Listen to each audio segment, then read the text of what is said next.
And that's on my Instagram accounts as well as my Twitter, and I check it pretty often, and it gets interacted with a lot, and you'd be surprised just how sometimes the placement of some of your links can work for itself. You just got to really realize what you're doing, and because a lot of people, I'll give you this example, they'll copy a link and they'll post it when they post on Instagram, but under that picture, you can't click on that. You can't click on that link. So it's best, because a lot of times people may find you based off of the hashtag. They may find you based off a location, and they start checking out your page. Oh, this is a producer. Oh, let me click on this link right here. Oh, this takes me to his website. Oh, he has music here. Let me check out some of his music. And you get where I'm going. So, and so on and so forth. Yeah, man, that power of the link tree, man. I forgot all about that right there. That's also a good curveball for your listeners to go and check out your video.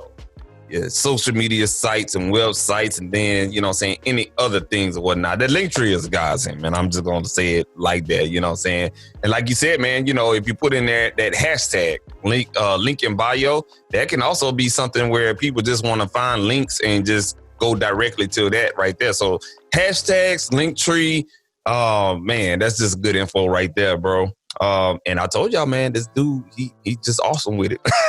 Whatnot, man. So D-Dot, man, I'm gonna play a game with you, man. It's gonna be we're gonna go over some strategies. This is some strategies that I got from an article off of CD Baby, DIYmusician.cdbaby.com, and came across 10 strategies that seem like it'll work for some artists, but it may not. But we're going to go through this thing called a go or no go. So I'll read off these strategies, and then I'll ask you, is that a go or no go, and elaborate on it just in brief. And so we're going to start with the first one, man. You ready? Yeah. All right, cool deal, man. So the first one is suggesting that you as a single artist, you as an artist for the first time, you must release a single your first go around, to make sure that, everything is getting put out there or whatnot. So, Dida, is that a go or no go? I would say it's a go. And I think, the reason why is I think a new artist is really trying to get their whole bearings under them. They're trying to figure it all out. Yeah. So, you first, your single is kind of like a little sample of your identity. What are you about? Mm-hmm. What's your sound? What type of content are you rapping about? And if you really hit on it, you're able to come back, with another single right after that. And who knows, maybe your first single might have been a trap song. Then your next single might have been a boom bap song. Yeah. So you could kind of see what your audience likes more of and kind of build off of that each time. All right, cool, man. We're going to move on to the second one, bro. So, we got all this social media, all of this content, This year has all been about video content. It's kind of like almost we being force-fed video content such as TikTok, IG stories, IGTV, Instagram reels now, YouTube, Facebook, Snapchat, and other platforms that want you to, come up with this quick video content for people to, check out the track, check out a snippet or whatnot. And a lot of times you really don't need a music video in full to promote whatever you're trying to do. So this year, the year of the video, is it right that you promote your song over some type of video content? Is that a go or no go, D-Dot? Yeah, I think it's a go as well. In fact, I think a lot of artists sleep on a lot of tools that they have at their disposal right now, including their own personal devices. You can shoot a lot of good video content. And, I'll never forget this. Years ago, we did a song with Lil Flip, and he was in the studio giving us some game. shout out to Lil Flip, by the way. And what he told us, and I'll never forget this, he was just like, learn as much as you can about the game. Learn how to edit videos, learn how to mix, learn how to, promote. That way, you can be a jack of all trades. And that was something really that I stuck with over the years. So I would definitely say, with that being said, learn how to edit your own videos. You're going to get better and better each time. And just overall video content, it could also be something not necessarily relating to music, but maybe showing somebody, okay, how I recorded this song in the studio. And then that could be used as a promotional video for your album. So you could kind of start, not only with music videos by itself, but also content-based videos, maybe behind the scenes or aside from what you do, because you can't do shows right now. So that's kind of the next best thing to do to interact with people that are following.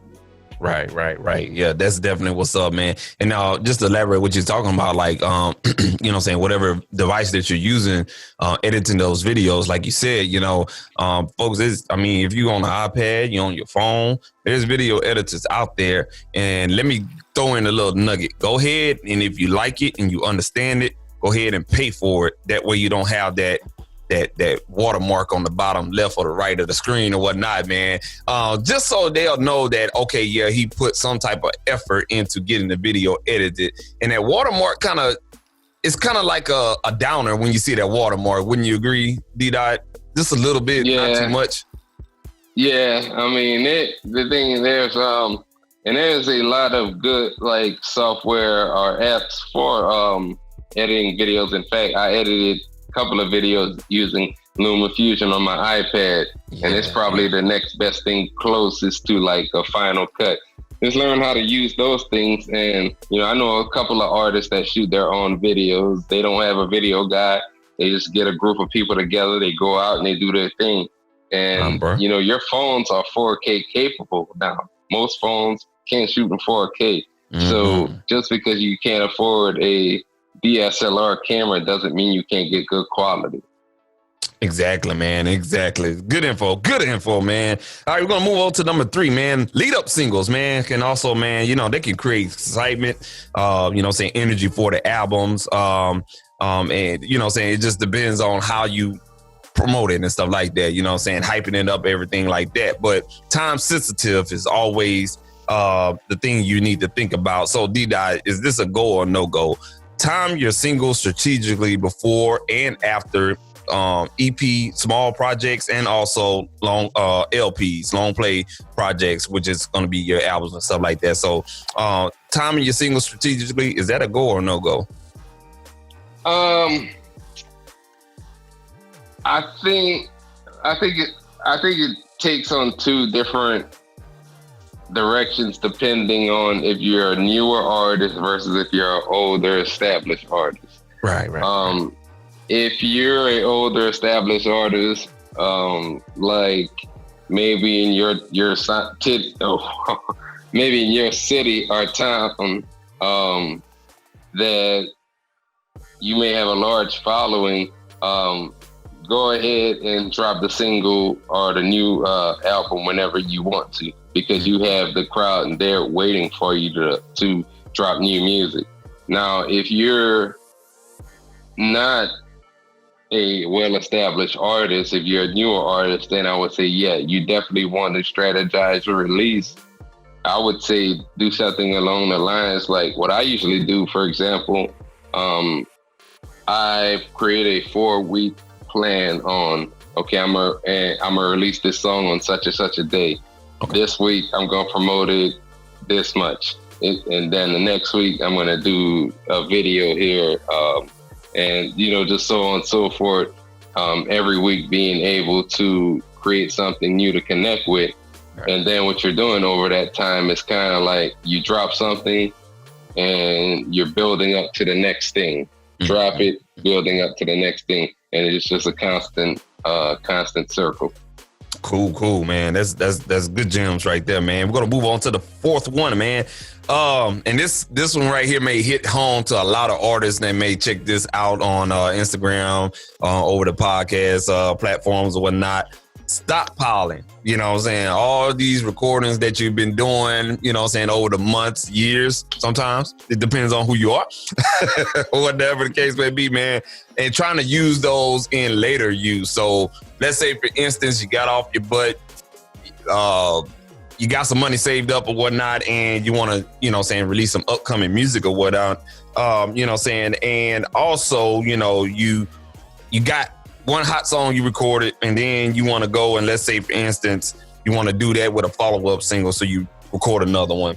Also, you want to add bonus content or whatever, or you have an artist that you paid for a nice little feature, or you got to collaborate with a good feature or whatnot, you know what I'm saying? Or if you get a chance to do an acoustical type of track with some fellow musicians or whatnot, or even taking a song that you did a cover on and revamping it and putting it original, you know what I'm saying, form, stockpiling all of these songs, D-Dot, man. Is this always good to utilize stockpile song content and then make it into a single package to release out there? I would say, yeah. I mean, the thing is, you don't want to stockpile too much.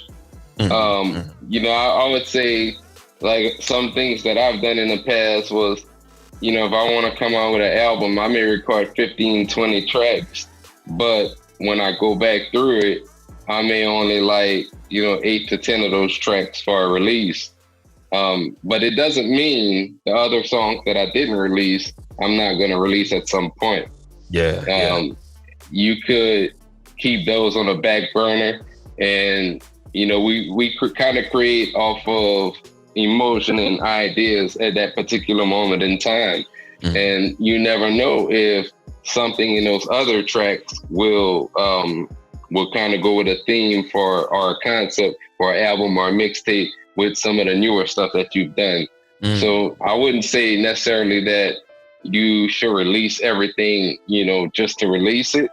But at the same time, I would also say, just because you record something, doesn't mean you don't have to release it. You could hold on to it and maybe make something later on down the line. Because I also think that not only releasing singles is good, but also small 4, 5, 6 track EPs. It is, man. And all of that right there, you can start building streaming revenue as well, right, D-Dot? Yeah. And I mean, this distribution is cheap now. Oh yeah. And that kind of like segue into the next point on number 5. Make your music more playlist friendly. You know what I'm saying? We have like Spotify, YouTube Music also has playlists. Not exactly. That's the only 2 I know of that kind of like curate playlists with streaming, you know what I'm saying, platforms. And it may be some more, but that's what I know so far. But, you know what I'm saying, you want to make your music playlist friendly, man, such as be mindful of your intros and outros. Consider putting your hook at the beginning if the song fits, and you know, if you can put that hook in the beginning, do so. Keeping your songs under 4 minutes, so to speak, and watching the curse and watching your expletives, and that last one is real important, D-Dot. You know what I'm saying, because you got a lot of these younger folks under 18 that have devices and they can get on Spotify, you know, they on a family Spotify account or whatever the case may be. And their parents may have their phone rigged up some type of way. And if they like your song, they can't get it because, you know, it's explicit, you know what I'm saying? So making your music playlist friendly. What you think about that? Go or no go, man? I do. I think, you know, like I've had success with people reaching out to me to be on playlists via hashtags like on Instagram. And what it's kind of brought is a lot of plays for one. I had one of my songs off of my first album that I released this year, MPH. I got a playlist placement on it, and it got me over like 1,000 or so plays on that particular track. And what it also did is when those people add those songs to the playlist and you have a listener, they might say, "Oh, I like this song. Yeah. Let me go dig in the rest of his catalog to see what else I could find." Mm-hmm.